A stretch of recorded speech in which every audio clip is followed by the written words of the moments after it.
Horas, Balige Akademi dari tepian Danau Toba yang indah. Oke pemirsa ya, kita masih dalam kondisi yang sangat shock, kecewa berat ya, dengan keputusan para hakim yang katanya agung ya. Tetapi kok bisa tidak punya rasa keadilan ya, mengabaikan begitu rasa keadilan yang ada di masyarakat ya, ratusan juta yang mengikuti kasus rekayasa pembunuhan Vina dan Eki di Cirebon.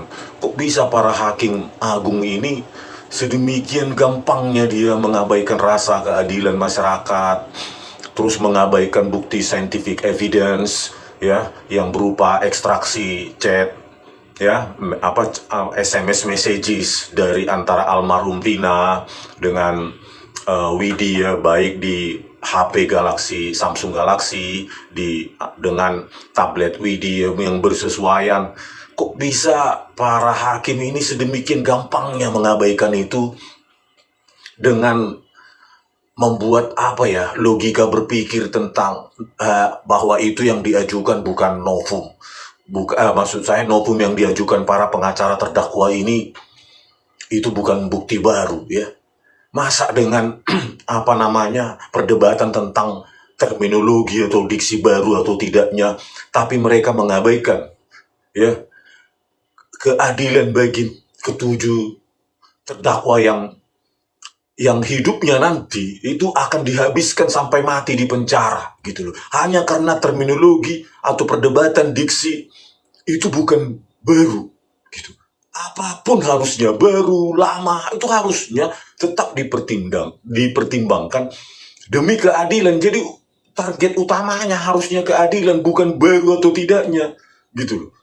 Kalau menurut saya ya, itu kan ada memang di dalam berkas berkas pengadilan saat itu, tetapi tidak disajikan di persidangan, tidak diuji, apalagi dipertimbangkan oleh pengadilan di Cirebon tahun 2016. Ya, orang yang waras tentu mengatakan itu baru karena ada di berkas tetapi tidak dianalisa, dikaji, diperdebatkan, dipertimbangkan di pengadilan. Semua bukti harusnya itu dipertimbangkan, apalagi ini scientific evidence. Masa pengadilan hanya percaya dengan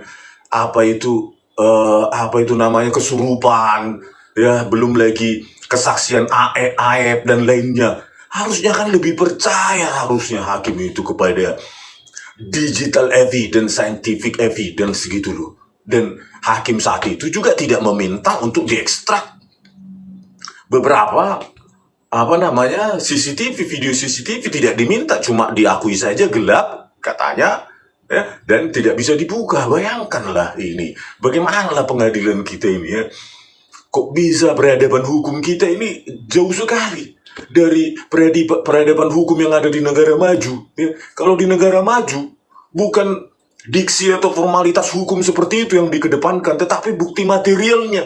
Bisa ada tidak bukti material yang bisa menjerat terdakwa gitu. Kalau tidak ada, ya lebih baik dilepaskan. Jangan mengurung orang sampai seumur hidup ya. Tetapi bukti evidence-nya tidak dijadikan scientific evidence-nya tidak dijadikan dasar untuk menghukum orang berdasarkan kesaksian dari AEP dan lainnya ya. Dan itu sudah dipertentangkan dengan saksi lain. Makanya hanya bertumpu kepada scientific evidence, yaitu ekstraksi SMS messages yang harusnya menjadi landasan. Tinggal gampang saja itu bukan bukti baru ya, novum yang diajukan itu. Ini kan mirip logika sesatnya siapa itu? Pitra Romadoni Nasution dan Elsa Sharif ya, dengan enteng mengatakan bahwa itu bukan bukti baru karena itu sudah ada di berkas. Mengabaikan sekali hidup orang ya, yang 7 orang ini yang bakal seumur hidup, Pitra dan Elsa Sharif. Kok bisa kalian setega itu? Harusnya kalian dengan rasa kemanusiaan kalian buang dulu formalitas hukum itu ya, pentingkan keadilan bagi hidup orang lain. Bagaimana itu kalau keluarga kalian kan ya, itulah pertimbangkan keadilan gitu. Rasa kemanusiaan itu harus ada sebagai manusia ya. Kalau hanya terminologi atau formalitas hukum seperti itu bukan bukti baru, itu bukti lama sudah ada dalam berkas, tetapi mengabaikan keadilan sendiri. Kalian berdua manusia nggak sih? Gitu ya. Kalau masih manusia harusnya itu diabaikan dulu demi tegaknya hukum, keadilan dan kemanusiaan yang adil dan beradab. Harusnya hukum di Indonesia ini harus lebih menekankan pada bukti materi, ya, bukan hukum acara, hukum formalitas. Katanya hukum yang hakiki adalah hukum yang esensial, substantif, yaitu berbasis bukti materi. Ini diabaikan sedemikian gampang oleh hakim itu ya, Burhan Dahlan, Yohanes Priyana, Sigit Triyono, terus siapa lagi itu, Jupriyadi, terus apalagi itu satu lagi. Bisa hakim-hakim agung ini tidak mempertimbangkan seluruh aspek demi tegaknya keadilan. Bukannya kalian ada di posisi itu, dibayar rakyat untuk menegakkan keadilan, keadilan dan rasa keadilan dari masyarakat itu. Inilah dengan entengnya kalian mengatakan itu bukan bukti baru, novum yang diajukan itu. Saya bingung lihat logika kalian berpikir. Di mana ya kalian sekolahnya, saya pikir. Kalau kalian lihat pengadilan di negara maju, kan itu bertumpu pada bukti material dulu, bukan pengakuan atau kesaksian orang, apalagi kesurupan yang harus dipertimbangkan. Ini dengan entengnya kalian, aduh.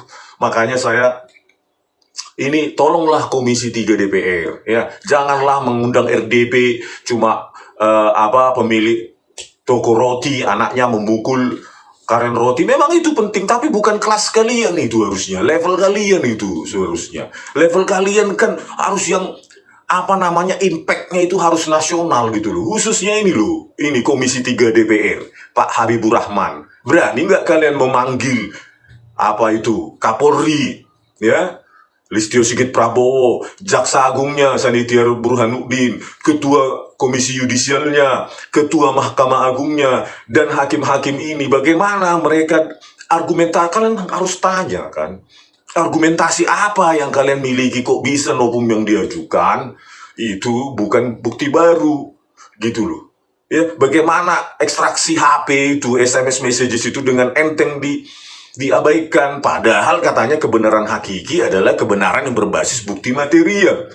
Karena itu perlu kalian kalian investigasi gitu loh, bentuk tim khusus atau bagaimana. Apakah hakim-hakim ini terlibat dengan mafia hukum semacam Jarod Richard gitu loh. Ini impactnya nasional, rasa keadilan di rakyat di Indonesia ini kan seperti memberi keputusan menolak kasasi PK dari ke-7 ke-8 terpidana ini kan seperti memberi pesan kepada rakyat jelata ya, apapun yang kalian lakukan, sehebat apapun pengacara yang kalian mintai tolong ya, sebanyak apapun ahli maupun saksi yang kalian hadirkan, kalian tetap nobody melawan kami gitu loh ya. Seeksak, sesains apapun bukti yang kalian ajukan, itu dengan enteng kami abaikan, dan tidak ada dampaknya bagi kami para hakim. Kami tetap hakim agung ya, tidak bisa didebat, keputusan kami absolut. Kan itu kan seperti memberi pesan kepada rakyat jelata bahwa kalian tidak akan pernah mendapatkan keadilan kalau melawan institusi kehakiman, kejaksaan dan kepolisian gitu loh. Terus juga Komisi 3 DPR, kalian tanyakan lagi itu kepada Kapolri, bagaimana tindak lanjut dari tim sus yang yang berisi ruasum katanya, atau propam lah, apa hasilnya sekarang gitu loh. Jangan cuma yang sepele-sepele, si ini memukul si itu kan tinggal satu telepon aja kalian harusnya, Pak Habibur Rahman, satu telepon aja ke Kapolresnya itu, selesaikan ini udah, nggak perlu RDP kayak gitu, masalah receh-receh ya, seolah-olah pahlawan kesiangan. Kalau ingin menjadi pahlawan, coba ini undang itu semua yang saya bilang tadi, terus bentuk tim sus. Kok bisa ini yang diabaikan sama sekali? Chat SMS messages 22.14.10 yang dikirimkan dari HP Vina ke tablet Widi, itu kok bisa diabaikan? Padahal sequence kejadian katanya berapa itu? 21.15 sampai 22.30. Bayangkan 22.14.10 masih mengirim SMS dan melakukan telepon, dan itu diabaikan. Coba kalian bentuk tim sus, itu baru jadi pahlawan gitu loh. Jangan kasus-kasus receh, bukan level kalian itu, level DPRD lah itu gitu, bukan Komisi 3 itu. Ini loh keadilan yang menjadi atensi nasional ini, gitu loh. Ya, jangan yang receh-receh lah. Ya, angkat dulu ini. Dan saya juga sudah bersurat itu, email kepada kalian Komisi 3, ya, untuk menghadirkan saya, dan di depan kalian, kita di depan publik menghadirkan itu, minta Listio Sigit Prabowo menghadirkan siapa itu, dua ahli forensik digital penipu Bareskrim Polri, Muhammad Noah Lazar dan Christopher Harimanrianto, biar ditonton publik. Banyak ahli IT di kalangan publik itu yang bisa menilai, gitu loh, betapa rusaknya ya kepolisian itu bisa menggunakan software gratis, freeware dan e-redshop untuk mengotak-atik video digital video hasil ekstraksi dari DVR di Cafe Olivier, kasus Jessica Wongso. Berani nggak kalian memanggil saya dan kepolisian beradu di depan kalian, gitu loh? Berani nggak? Atau cuma level keberanian kalian cuma isu-isu receh, gitu loh? Ya, isu-isu yang tidak menyentuh pejabat-pejabat tinggi kepolisian. Apa cuma itu level kalian? Kalau cuma itu level kalian, berarti kalian masih level DPRD tingkat 2. Ya, level-level apalah kalian, masih level gadung-gadung, abal-abal, gitu loh. Ini sudah menjadi atensi nasional. Kalian mengurusi tukang roti lah, mukul ini, ya memang penting, tapi level kalian itu level nasional, gitu loh. Berani nggak mengundang saya, biar saya bongkar di depan kalian betapa bobroknya laboratorium komputer forensik Bareskrim dijadikan studio animasi digital oleh Tito Karnavian dan Krisnamurti pada saat mereka menjadi petinggi pejabat kepala Polda Metro Jaya 2016 dan Krisnamurti sebagai Direktur Reskrimum Polda Metro Jaya 2016. Berani nggak kalian menjadi pahlawan sesungguhnya bagi rakyat, bukan pahlawan ecek-ecek ya. Masalah ecek-ecek ini jauh lebih esensial ini. Bagaimana kepolisian di tangan Tito Karnavian menjadi lembaga rekayasa, gitu loh. Ya, berani nggak kalian gitu? Jangan mentalitas kalian, mental level kalian tuh level nasional, gitu loh. Memanggilnya itu bos-bos besar, bukan tingkat Kapolres sama Kapolsek yang kalian panggil. Kapolda, level kalian manggil Kapolri, Menteri, Kepala Yudisial, Komisi Kejaksaan, Jaksa Agung, terus apa lagi, ya, Mahkamah Agung. Itu level kalian manggilnya. Itu sebenarnya rekan kerja kalian. Kalau Kapolda sama Kapolres, rekan kerja DPRD itu jangan kalian ambil alih, gitu loh. Jangan yang receh-receh urusannya DPRD di daerah yang kalian urusin.